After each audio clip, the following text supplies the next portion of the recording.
Hello and welcome, and thanks to Woven Festival and Sophie Cooper for having me come and demonstrate my research and my musical machine that I've made. Unfortunately, I couldn't make it live for a live stream for the festival. I'll be busy that week, but I hope it's going well. My name's Tom Richards.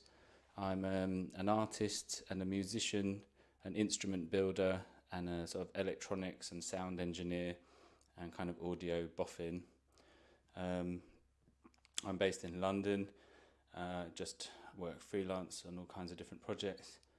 And Sophie thought perhaps some of my research with this machine I'm about to show you kind of weaves in well, excuse the pun, with the sort of theme of Woven, some of the patterns that you end up drawing to make music with this device, kind of quite reminiscent of textiles, and so that's why I'm here today. So I'll just start with a little bit of background before we get into it. I did a PhD project between 2012 and 2017 based on the life and work of Daphne Oram, who was a British composer and innovator from born 1925, and she passed in 2003. So, she was a very broad researcher and a very an incredible thinker and someone who had all kinds of interests and stuff. But a lifelong passion of hers was the concept of drawn sound. So that means sort of turning graphic scores or written graphical information into music directly. She started her career at the BBC in the 1940s, actually during the war, the Second World War, and she started her career as a music balancer, which basically meant she had to plug in microphones and kind of get the hang of all of the studio equipment, and sometimes she'd have to play recordings on vinyl or on shellac discs rather, live as concerts were happening, in case there was a blitz attack and they would have to switch over to the recording to give the impression everything was still running as normal. So she had a very interesting start in life, and during her time at the BBC she got drawn to this idea of drawn sound through hearing or reading works by Leopold Stokowski, Edgar Varèse, people like that, who were sort of in the infant stage of electronics development, were conceptualizing what electronic music could be, and predicting the sort of futures of technologies. So she got really interested in this idea of drawn sound, especially once she'd seen a waveform represented graphically on a oscilloscope, and she wondered if she could reverse that process, draw a shape and then hear the sound instead of the other way around. So throughout her time at the BBC, she really spent a lot of energy not only mastering kind of the techniques of splicing tape together and all of that kind of thing, and starting to make electronic compositions. She also was spending a lot of time researching how she might go about creating a machine or a device that could realize this concept of drawn sound. And this she dubbed Oramics. And my PhD research was mainly focused on the machine that Daphne Oram actually did build between 1962 and 1969 with the assistance of Graham Wrench and several other engineers, and with a grant from the Calouste-Gulbenkian Foundation. But as I was working, I also found in the Daphne Oram archive, which is at Goldsmiths in London, I found a plan for what would have been her next model along. Obviously, electronics had got a lot smaller and more compact and more reliable through the 1960s, so when she started out, she was working with valves and transistors, and soon microchips came along. And so she was planning a Mark II version, which she never built, but she dubbed Mini Oramics. So I found the plans for that. But just to go a little bit through Daphne Oram's original machine, I'm sorry I can't insert slides into this, but I'm sure it's very Googleable, or maybe Sophie can drop some links. But it's a big machine, like the size of a photocopier, with several, 10 in fact, strips of 35mm blank film that you paint on with ink to control the parameters, and you draw the waveforms that are to be played back on glass slides. And the whole thing was a remarkable achievement, a really complex machine, a very it really rivaled some of the big commercial studios research and development projects in electronic sound. So it was a remarkable achievement for Daphne Oram. So I kind of read the plans for the Mini Oramics, and I thought, well, perhaps I could try and build something like that. So I kind of critiqued the design. I sort of like found out anything I thought might not work so well. I kind of pretended to be someone who'd taken on Daphne Oram's idea, like pretending I'm back in 1975, and developed basically a system using contemporaneous components. So in order to sort of prove the point that she could have achieved this had she got, you know, further backing and funding and support, I built it. And I'm just going to change the camera angle here slightly. So this is the machine and the setup. So I'm hoping we'll be able to cut in some close-up shots of the programming surface here. But yeah, I'm going to show you through what this machine can do.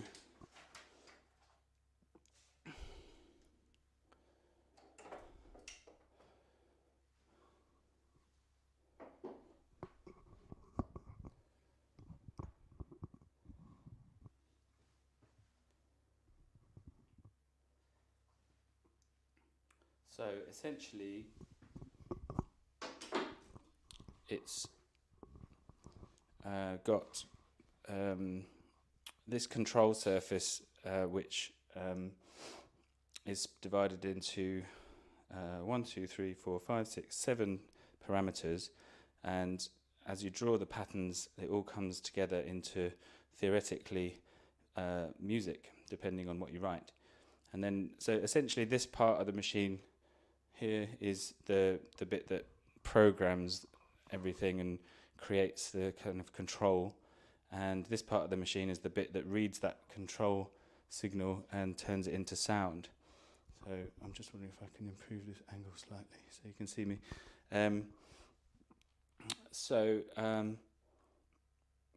In order to sort of start writing a piece of music, you first need to specify a pitch. So this part at the top, there's 12 lines, and we can just specify. So I'm going to just specify a few notes here, quite randomly. I don't know what that's going to sound like. I'm not actually musically trained, so I have to go and scratch my head quite a lot to get anything sounding musical on here. But if I play this back now,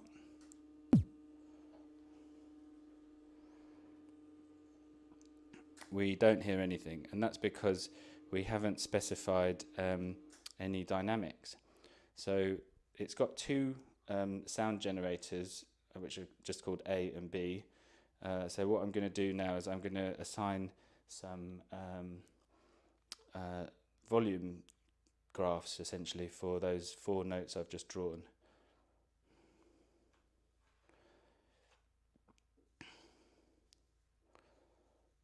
And now I'll make this last one a bit longer. So let's hear that.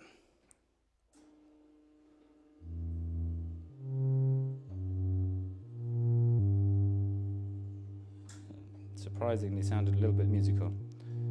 go backwards again. So that's obviously sounds quite basic and boring. We can change the octave of that, and it might be a bit easier to hear if anybody's listening on laptop speakers or something, because that was quite bassy. So I'm going to just make it all happen at a higher pitch using this parameter, which is the octave. So essentially we've got 1 octave of piano keyboard here, and I think if you can see the close-up, it's actually marked from C to B with the black notes marked with little black blobs. So let's have a lovely listen to that with the higher octave.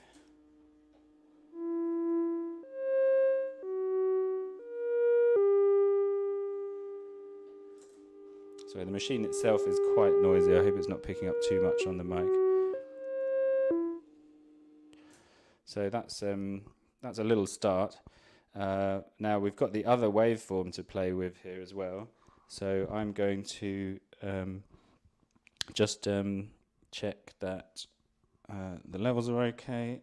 Seems all right. And I'm going to draw something to happen on the other waveform here, and I'm going to just make the other waveform appear higher in pitch. So we'll get a spiky, sharp attack and then a quick fade away for each note.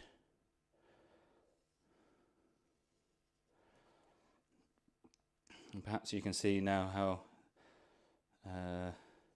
sort of pattern-based the machine is.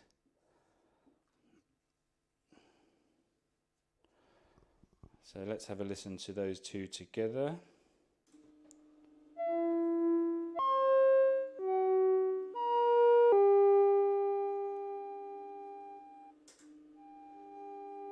Then we can hear it backwards.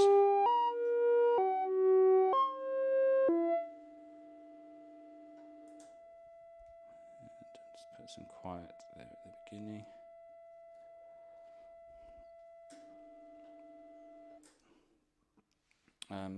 This next parameter is how much reverb or reverberation we want to add to the sound to kind of make it feel more full and real and rich. So let's just add a little spike at the tip of each note here.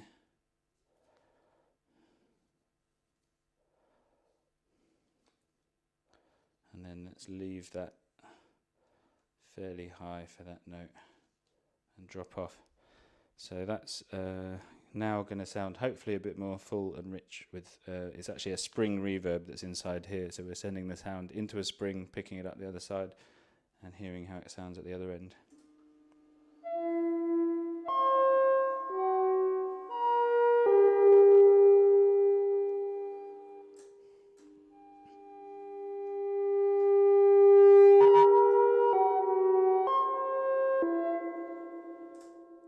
So yeah, it's obviously it sounds a lot more acoustic once you add that reverberation onto there.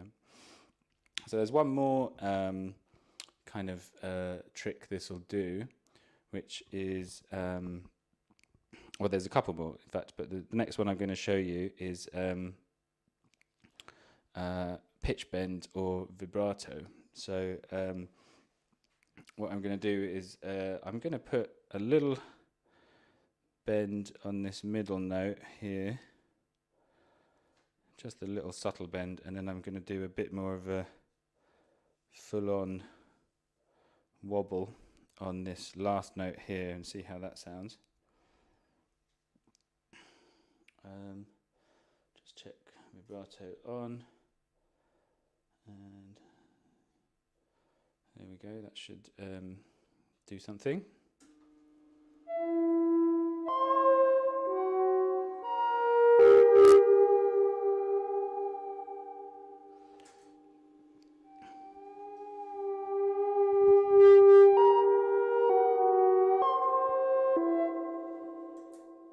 So that's like how you might start off doing a score for this machine. It has also a lot of possibilities for how to make it sound different with this machine here. One of the key things about Daphne Oram's Oramics concept was that the composer should have full control of the timbre or the waveform as well, and be able to change that within any given note. So I've kind of done that here a little bit by sort of crossfading between note A and note B, because they're set up to sound different. But I'm just going to explain now how you make those sound different. So I'm just going to go to somewhere with some sound, and I'm going to just turn off the reverb and wave B for a moment. So essentially this thing that looks like a graphic equalizer is a wave shaper. So, and it's literally should sound like the wave you draw. So if I do this, that should be something like a square wave. And then we can pull out different harmonics and stuff.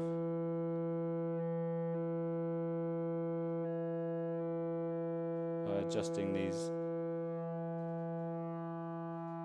So there's, as you can see, kind of infinite possibilities for how to change the sound there. And then obviously you've got the two of those, and then each one also has a filter, so we can make it sound really gnarly as well. I can add a lot of resonance and make it sound really horrid. So if I now play the piece,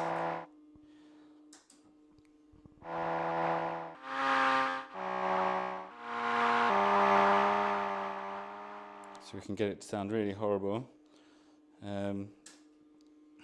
But if I just rein that into somewhere a bit more mellow.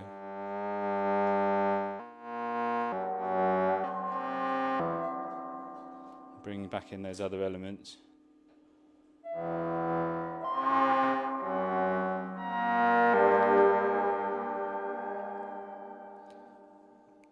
So I think hopefully you're starting to get an idea of how sort of flexible an instrument it is, and how kind of amazing it was that Daphne Oram not only conceived all of this, but built a real working device in the 1960s. Her original machine was a bit, I think she self-described it as a little bit Heath Robinson. So it was made of Dexian shelving bracketry and axles and gears and cogs and big motors, and sort of it like was definitely always a prototype. It was never like this slick finished thing, but she did make some remarkable music with it. And if anyone wants to hear some of Daphne Oram's original music that she made on the Oramics machine, the first few minutes of a piece called Bird of Parallax is my top recommendation. That's on YouTube. But there's lots of other things she made with that machine, but her output from that machine wasn't as kind of prolific as I think she'd hoped. There was a lot of tinkering and a lot of trying to improve things and fix this bit and change that bit and so on. So it was perpetually kind of in development. And so I think at a certain point in the early 70s was when she really thought, okay, I've learnt a lot, and now it's time to, you know, make the mini Oramics, the Mark II version, which she was hoping to, you know, market to schools and universities and music studios. Unfortunately, she didn't manage to get the further backing she needed to secure that. And after a few years, she actually then went and learnt computer code and created an Oramics software in the early 1980s, which is kind of remarkable. But there is currently a project to sort of restore and try and work out if we can get some early computer emulators to run that software. And so yeah, keep posted on that. It's if you look at the Daphne Oram Trust website, which is daphneoram.org, you can and follow them on Twitter is probably a better idea for up-to-date news. But that's definitely happening right now with the help of Sarah Anglis. So that's really exciting. So what I'm going to do now is just play you a couple of more finished pieces so that you can hear perhaps a more, final musical piece, and then I'll just sort of and then I've got two pieces. I'm going to have to change the reel in between, which is a bit of a faff, but you can see how that's done. And so I'm just going to rewind this one.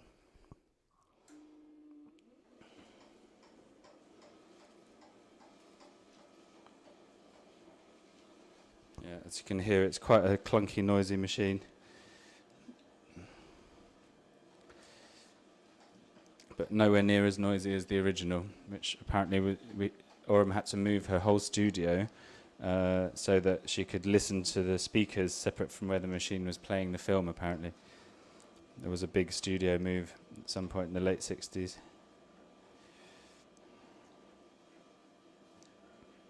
So the piece I want to play is at the beginning of this roll.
So I'm going to try this.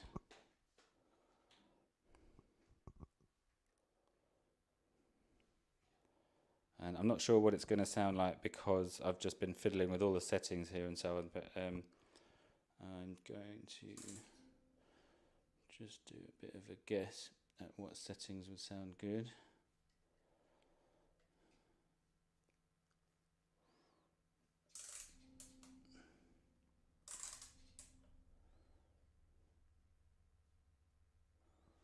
And I'll probably fiddle with it a bit as we go.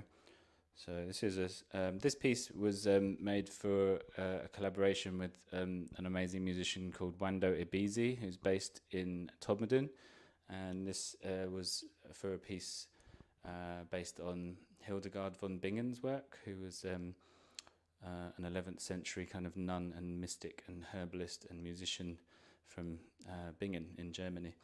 So let's have a listen.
Okay, that's that one.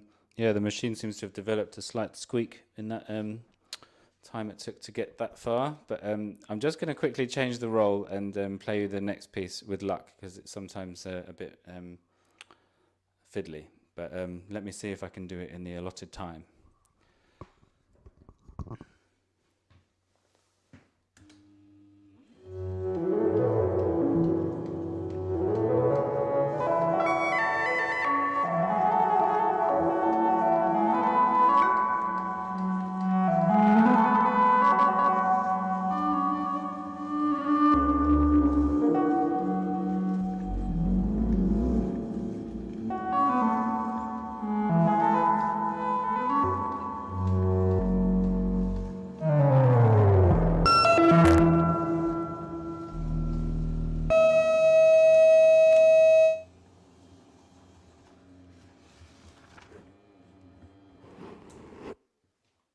Okay, let's see if I can do this quick.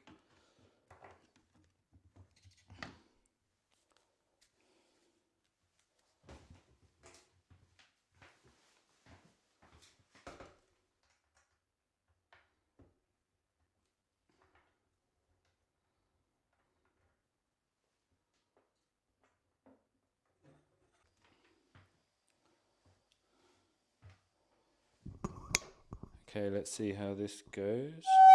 Oops, horrible noise.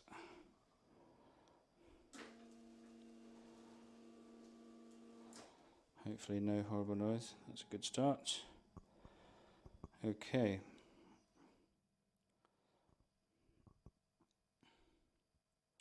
So I'm going to play it quickly without the drums, and then I'm going to bring them in.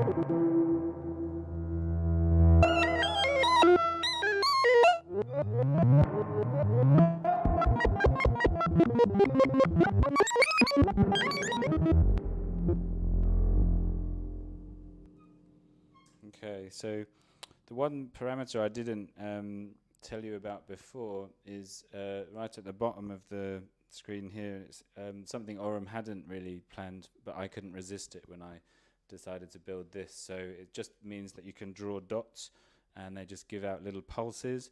And so in this case, they're going to the drum machine over here, which is a weird Soviet vintage 80s drum machine.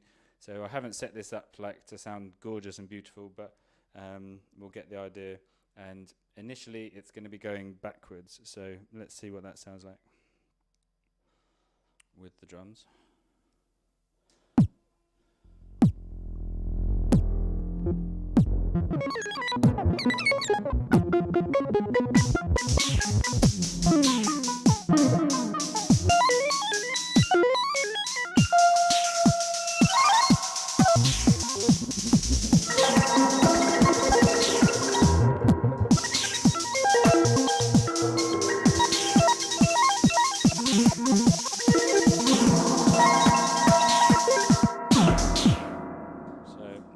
Now play it at a sensible speed forward.